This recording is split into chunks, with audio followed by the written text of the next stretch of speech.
Nový den, nové dobrodružství. Kam to bude letos? Se nechte překvapit. Je 4 hodiny a 45 minut. A takhle já stávám na raní. A já už takhle jdu na autobus. Jesus.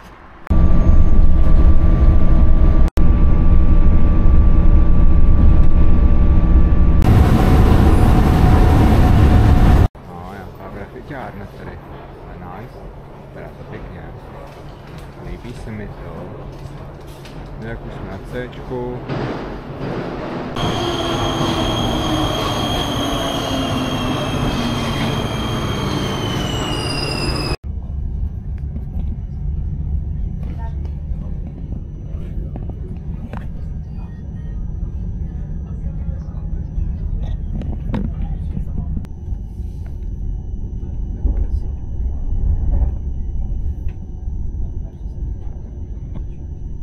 Takže já vás zdravím, jsme v Pardubicích a tady u inženýra Honzy Pernera, který je projektant a stavitel železničních tratí, čestný občan města Pardubic.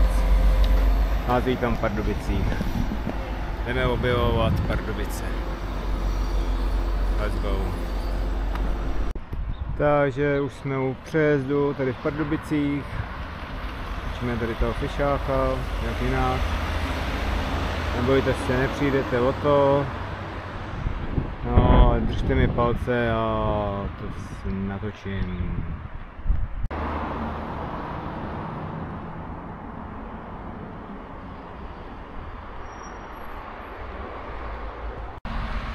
Takže už tady toho fišáka máme za sebou, máme ho natočenýho, sice čeká se na pozitivku, ale to nevadí, už je po modernizaci, má brčka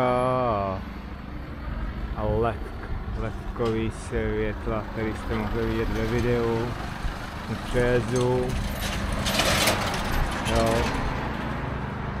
No a my jdeme na další atrakci a tím je, ano, je tady zámek, takže jedeme na něj.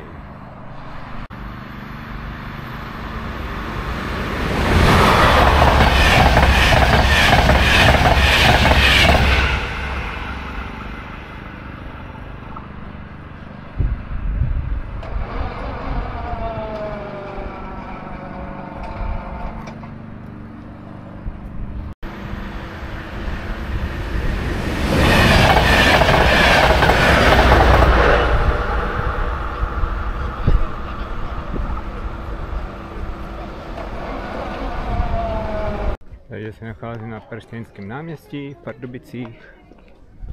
Kašino, krásně. No, my se jdeme na ten zámek. A tam se zase ozvu. Co by to byl vlog bez flat whiteu, bez kávy. Bakla kafe.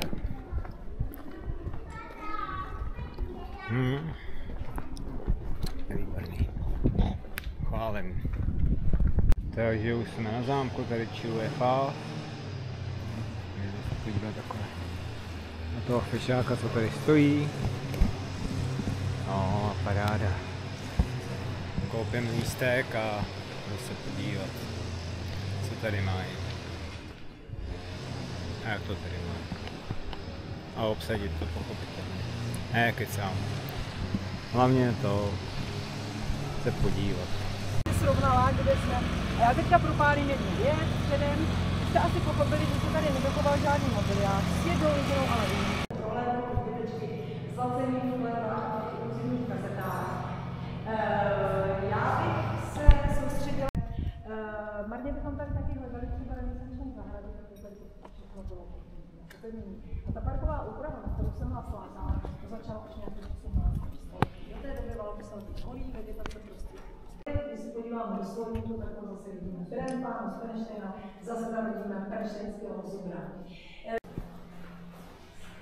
My jsme tady v nejmenší z těch 3 renesančních kuchyňských sálů, kde se dochovaly fragmenty násilných maleb, střih nechat zobrazit.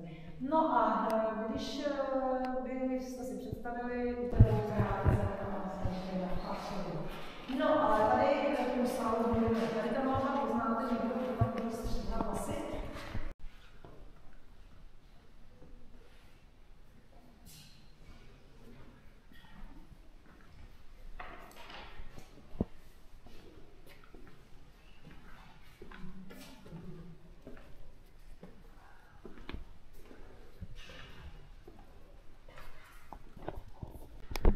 Takže jsem stoupal na věž. Asi bambilion schodů. Tady můžete koukat do krásy. Do krásy. Železné hory. Máme co někde. Nádhera, nice.